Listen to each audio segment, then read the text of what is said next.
Assalamualaikum warahmatullahi wabarakatuh.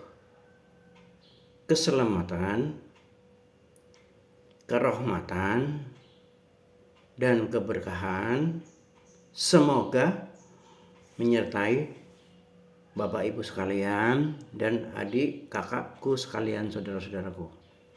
Selamat berangkat kerja sampai dengan selamat, pulang dengan selamat, presentasi selamat, terima uang selamat.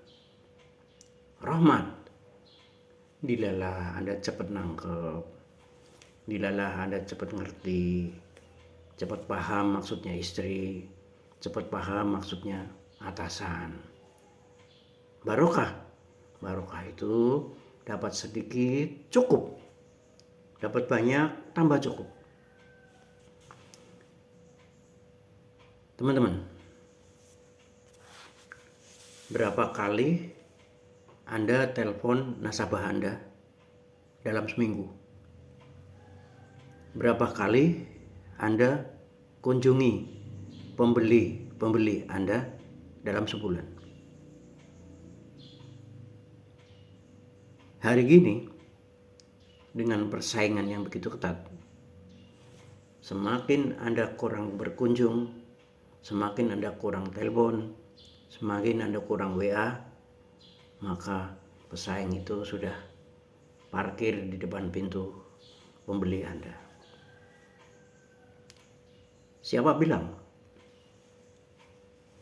phonebook di HP itu nggak ada gunanya?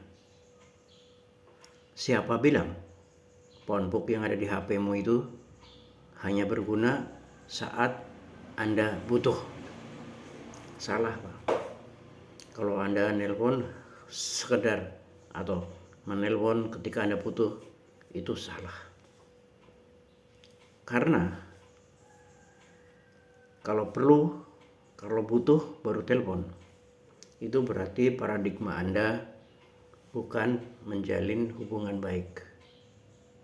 Yang namanya menjalin hubungan baik itu hubungannya dijalin, Mbak. Hubungannya dibangun. Dibangun itu kan perlu dibentuk, perlu dikondisikan, perlu dibuat gitu.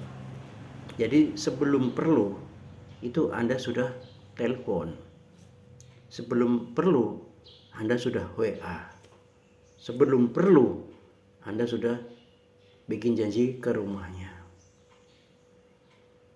Anda kalau mau naik motor, bensinnya tinggal separuh, padahal perjalanannya jauh.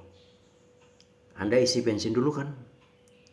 Anda nggak mau ambil resiko, jalan dulu sampai seberapapun jaraknya. Begitu bensin habis, Anda baru dorong untuk beli bensin. Enggak. Jadi menjaga hubungan baik, menjalin hubungan baik, dan membangun hubungan baik itu sama seperti orang isi bensin. Ya, gitu. Jadi kembali, kalau Anda nggak pernah WA, nggak pernah telepon, saya jamin 90% orang yang Anda kenal dalam WA Anda, mereka akan lupa sama Anda. 90% orang yang ada hubungan baik dengan Anda akan semakin renggang dengan Anda. Jadi sering WA, sering telepon, itu sama dengan mericas HP Anda. Jadi kalau malam Anda cas, besoknya udah penuh, besoknya dicas lagi.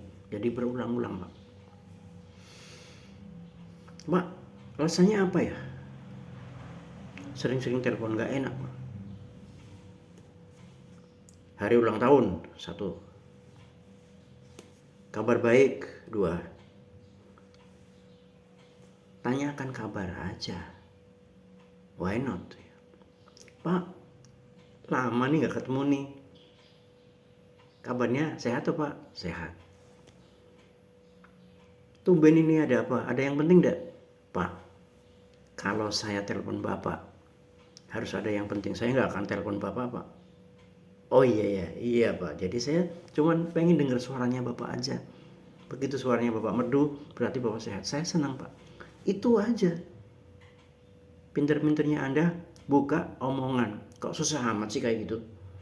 Untuk sesuatu yang jangka panjang, sesuatu yang banyak manfaatnya, itu kita harus kreatif. Itu tadilah, handphone itu tiap hari harus dicas. Jadi hubungan baik juga harus dicas. Bunga mawar yang Anda beli itu di pot, itu akan layu. Lupa Anda nyirami. Jadi harus disirami setiap hari supaya bunga itu mekar gitu. Gitu ya teman-teman. Jadi di era yang begitu instan ini, tetap kitalah jangan berpikir instan. Kita mikirnya seperti petani tambak, petani sayuran, petani padi. Jadi semua itu sebelum panen itu ada menanam, ada menyirami, ada memberi obat, ada mengusir hama, baru Anda panen.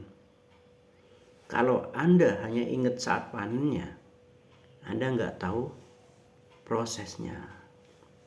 Jadi sekali lagi, nomor WA, nomor handphone yang ada di handphone Anda, teleponlah. Gitu. Mungkin itu ibu Anda, mungkin itu bapak Anda. Setahun Anda nggak pernah telepon, itu bisa terjadi loh. Gitu. Saudara juga, sahabat, family, itu sama semuanya. Saya juga pernah dikomplain. Ada apa dek? Nelpon dek. Gak ada apa-apa mas. Ini hanya ngasih kabar baik mas. Apa itu dek? Ini ponaan ranking 1 mas. Itu mau menyampaikan aja bahwa ponaan panjenengan itu hebat mas. Udah selesai. Itu aja. Jadi sebarkan kabar baik gitu. Bukan pamer, bukan apa ya, nggak apa-apa. Pamer ke kakak kan nggak masalah. Nah, apa sebenarnya manfaat sering mengunjungi konsumen? Ya, membangun hubungan yang kuat.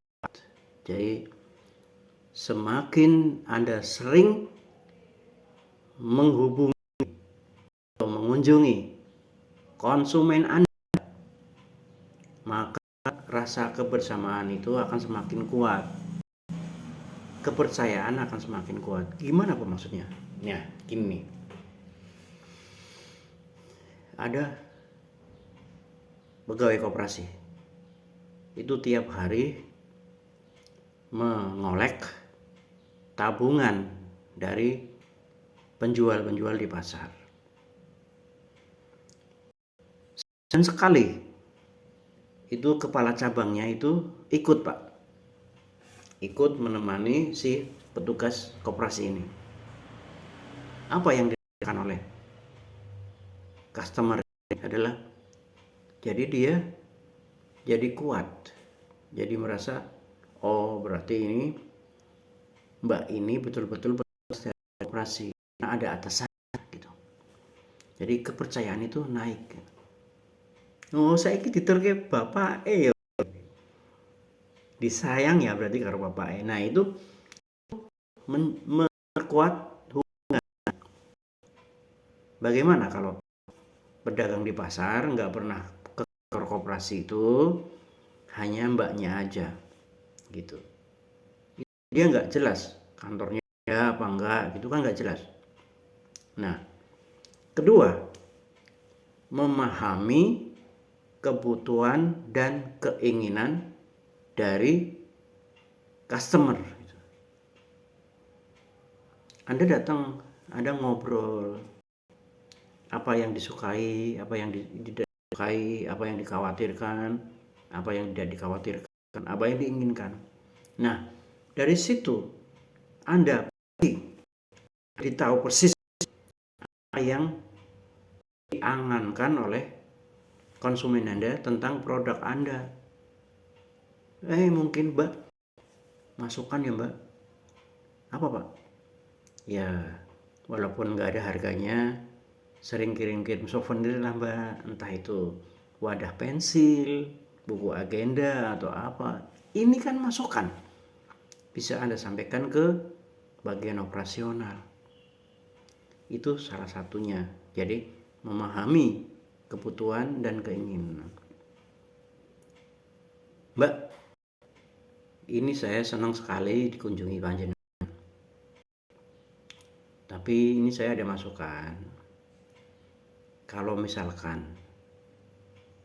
untuk undian, itu jangan yang gede-gede aja, Mbak.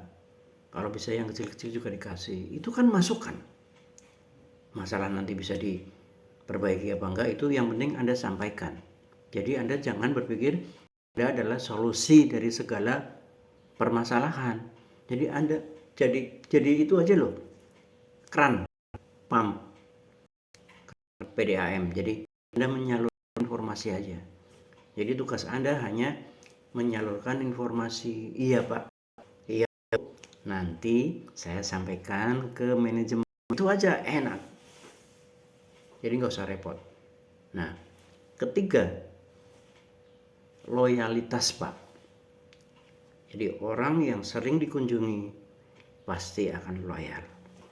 Terutama karena Anda menghargai, Anda memahami. Maksudnya menghargai itu gini, Pak, terima kasih loh Pak. Tanpa tabungan dari Bapak, kantor kami nggak ada apa-apanya Pak. Wah, saya kan bukan siapa-siapa dek. Gini loh Pak, Bapak kan kepala sekolah. Kepala sekolah kan dikenal orang banyak. Jadi kalau Bapak nabung di saya, di kita, itu murid-murid, guru-guru itu tahu Pak. Maka dia akan ikut ke kita semua. Jadi saya terima kasih loh Pak. Benar Pak, saya ucapkan terima kasih untuk Bapak. Itu dihargai, dipahami. Itu dia senang. Karena rasa dihargai dan rasa dipahami itulah dia akan menjadi setia, positif kepada Anda, dan dia akan melekat kepada Anda maupun kantor Anda. 3 ya. 4, mendorong penjualan. Jadi orang yang puas, dihargai, dia akan lebih sering beli, dia akan lebih sering nabung, dia akan sering mengajukan pinjaman, ya. Jadi dia akan membeli ulang, dia akan menyiarkan ke orang lain, mendorong penjualan. Jadi manfaatkan nama-nama yang ada di HP Anda untuk sebagai jaringan. Ini yang namanya jaringan. Jadi kalau yang ada di HP Anda itu semuanya puas, insya Allah dia akan cerita ke orang lain. Walaupun ini satu orang puas, dia hanya menyiarkan ke satu orang. Tapi kalau satu orang komplain, dia akan menyiarkan ke 11 orang. Jadi kalau nggak puas itu dia lebih keras iklannya. Tapi kalau dia puas hanya satu orang. Makanya tadi Anda harus sering datang, dan sering datang. 1, 2, 3, 4, 5. Peluang bisnis baru. Gimana caranya Pak? Teman-teman, orang itu, apalagi kalau yang udah senior, itu udah berpengalaman, jadi dia udah pinter, dia udah punya keterampilan dan keahlian. Jadi dengan ngobrol bebas, kita semakin dalam, semakin akrab, itu pasti dia punya ide-ide untuk bisa Anda aplikasikan di kantor Anda.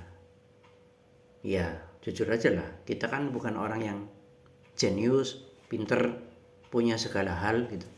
Tapi dengan ngobrol dengan orang yang lebih tua, lebih berpengalaman, diskusi, pasti dia punya peluang-peluang yang bisa kita kembangkan. Mungkin dia punya nama, ya kan, nama-nama, dek coba ini datengin orang ini kemarin baru pensiun, pasti duitnya banyak dari pensiunannya, kan gitu.